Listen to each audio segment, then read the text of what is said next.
This is the day the Lord has made, and then we will rejoice and be glad in it. Eradi nyankopon shira pass, and then so what you brena wo share kanokre news.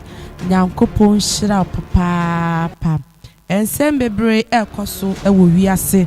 Na eno ena kanokre ya de yesemoni ene kakra bi e de abro. Na wa hu sede ewiase no esi ekọ. Na wa ho boa bia na wa boa ne ntem. Mamefa wonko Russia Vladimir Putin na eno na President Donald Trump oba asui ade ba ko pa wo san ehwene se asumdwe ebeba so between Russia and Ukraine. Ya wo susu say permanent ceasefire achieve na asumdwe esi eba. Eno na Vladimir Putin your Russia president were calling for 3-day ceasefire. It's Russia President Vladimir Putin declared a unilateral 3-day ceasefire in Ukraine next month.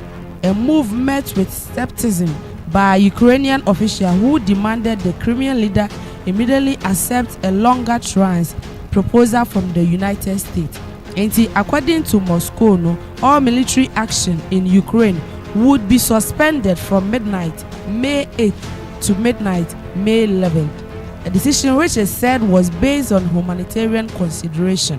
Vladimir Putin, according to him, 3 days trans ceasefire and what they are proposing, a best on the May 8th to May 11th. And President Donald Trump also said it was a year permanent. Ukraine for ni bin so abekasa say saade we ya Putin ye and shada ensisi so papa. Na ni nyina ne say according to reports Putin yes saade we e de commemorate and say what they are celebrating World War II. This is 80 years. And 80 years since World War II. World War II apra Adolf Hitler Nazi Germany omo share santokwa ase ya won person rule Europe in the 1939 mu World War II share ase ekofa nsem bebrebe ebaye no 80 years ni ya nesa na eno na nkrofo zu say Putin celebrate za 80 years no nti na wa propose sa 3 days ceasefire. On Sunday, U.S. Secretary of State Marco Rubio said this week would be very critical in determining whether the U.S. would persist with its effort to broker peace. While President Donald Trump welcomes Vladimir Putin's willingness to pause the conflict, the president has been very clear he wants a permanent ceasefire and to bring this conflict to a peaceful resolution.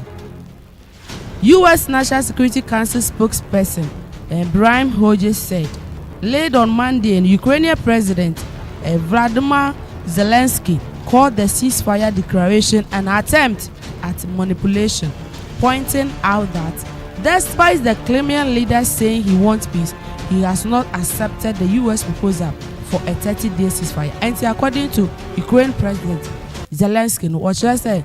Dear Putin, one President Donald Trump 30-day ceasefire agreement nanto 30 days na war no na so ono ankasa no one Putin enyaje we yansama ekoso between Ukraine and Russia and say asumdue no eniho asumdue ne emaye na eno amua na Putin anasha Russia omuguso a omototo akode e de ekọ Ukraine so akode de bebrebe ekọ Ukraine so pa chese ohwem a yese emma pemfo enkola ne ade ewu no enye asem keto akora ewo ho na mamemfa wonko Yemen Yemen wuti for so in fact omo ho chire omo of late omo ho chire omo pa ni nyina ne say UK abe join US in the launch against Yemen Houthi.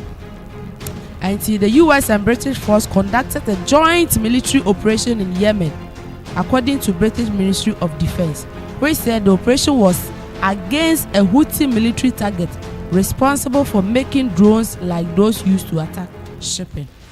And also yesema ekoso ewo Yemen Houthi akache pa ni nyina ne se omo pese omo stop sa to trust ama Iran back militant Yemen Houthi Iran for na hye wo mochi a omo di sa to trust am anti UK for enso de omo ho abadim anti asem na no ye den ano ye den papa ewo Red Sea ne so ni nyina ya asumdua efiri Iran has criticized threats by France to reimpose sanctions lifted after a landmark 2015 and as 2015 deal on Tehran nuclear program.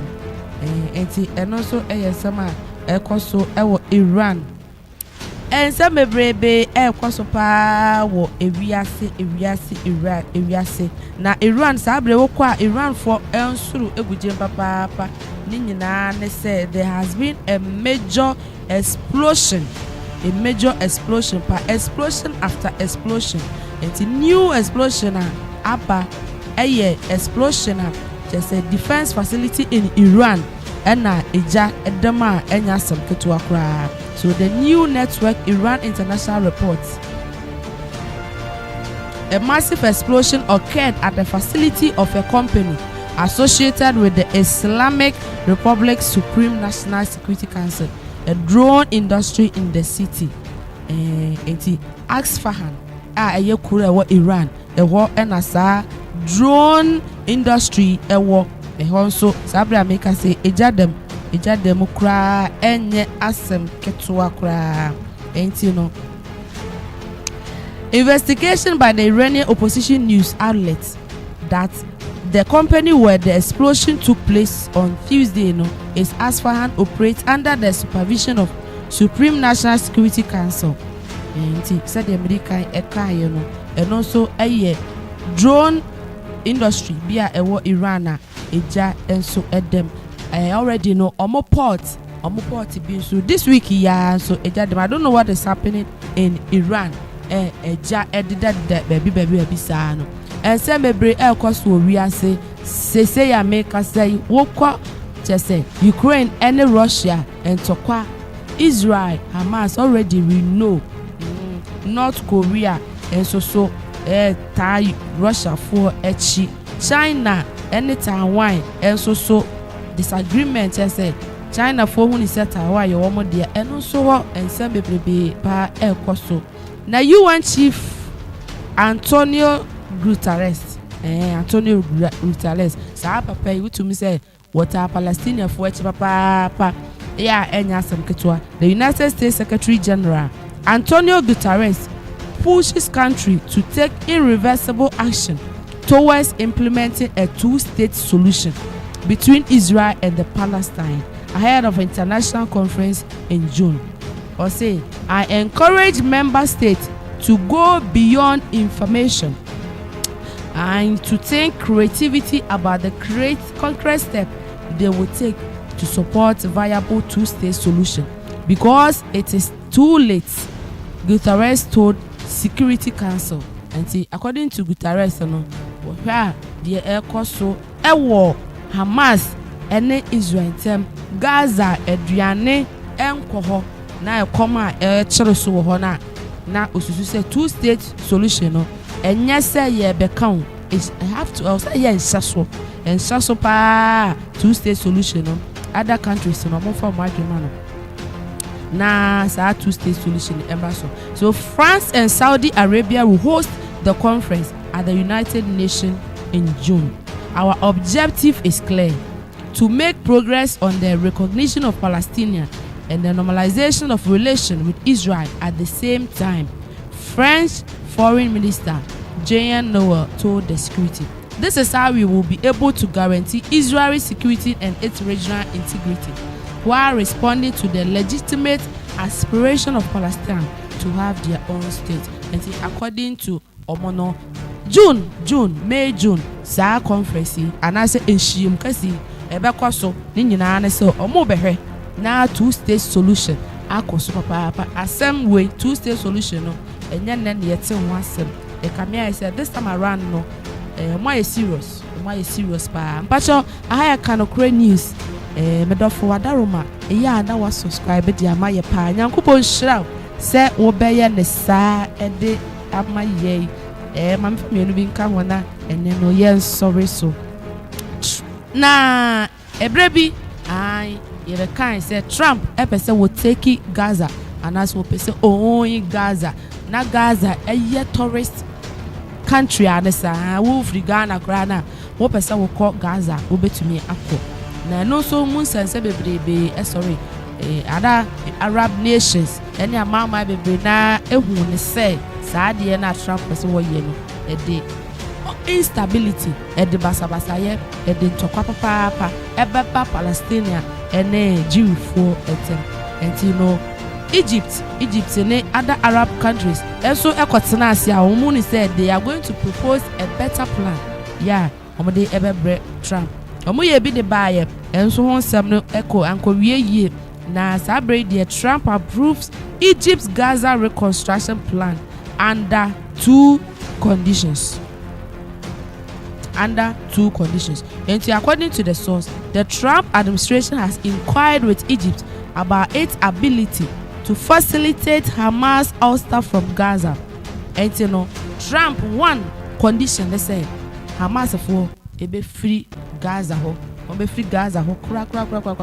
The source added that Washington is pursuing Prime Minister Benjamin Netanyahu to accept proposal in which a Palestine committee backed by Arab nation and the international community would govern Gaza. As in Hamas for the govern Gaza view. That's just it. Arab nation and then international community and govern Gaza. Egypt's plan, which is projected to spend 5 years and exceeded 50 billion in cost, outlined an initial phase focusing on clearing debris and construction. And you know, later this month, Egypt and the US are expected to hold decision on developing operational mechanism. And they say Egypt for proposal Trump atu on other conditions be and say Hamas for Gaza ho Hamas for enwuli Gaza biem Hamas for enwuli Gaza biem ahaya kanokre news madam for medofo pa ya de bia woje obre na wo hwe kanokre news nyankopon enhyira papa pase wo ye ne saa ede emaye na wo hye nso ede ma afoforo na me ma obre enye kwada na me fa ba akopɛ ento aso na enene ye sorry anti Israel wants to drag us into war with Iran, but we will lead the pack if no deal made.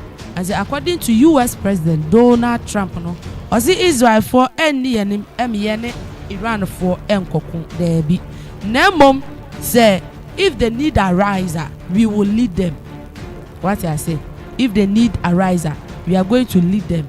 US President Donald Trump said he would not be dragged by Prime Minister Benjamin Netanyahu into war with Iran, but while Washington would insist be leading the pack if diplomacy was failed and joint US-Israeli military action is necessary to thwart Tehran's nuclear program. Ninyina aye nuclear program na Iran for eye wo mo kokoasa no.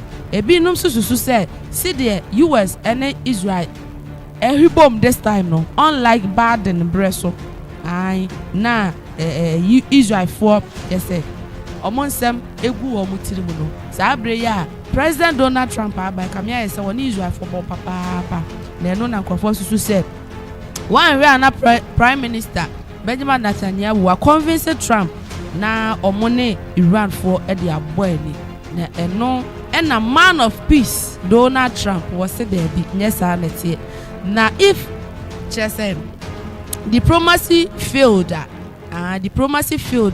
now if there is a need for military action between US and Israel, now say US people and I say no Donald Trump they are going to lead the pack now omone Iran for akoboyeni. The US president who reiterates his hope that the issue will be resolved through negotiation also expressed openness to meeting the Islamic Republic supreme leader or president. And during the interview, Trump predicted Saudi Arabia would very quickly normalize relations with Israel enti said ye no ana enrechi na ye eka no Syria for so epese omode omontoma ebebo Israel dia no if you cannot beat them you have to join them, and you know almost epese ombe join the Abraham Accord eno na President Donald Trump eka ho asem ewo ha se enti no nuclear deal no President Donald Trump hope say ebetumi abaso omatena so mienu miensa ya omugusu a omoka ho asem na known as if diplomacy failed na the only way and they say military action. Let's hope say military action bia emaso ewo ho because so a man you said ho emframa no ebi ebebo ye papa ai oil na aduane ne niamaniama ye nya free sa Middle East wono ho ebeko atwea already ne kom asase ebe wiase said the trasam ne ekan ye no Nyankopon shira papa se ene so oje bre na ene no specially mechia me maame Mrs. August Neje Nyankopon shira pa mommy nyame shira won so ya de bia oje bre na wo kana kre makra pa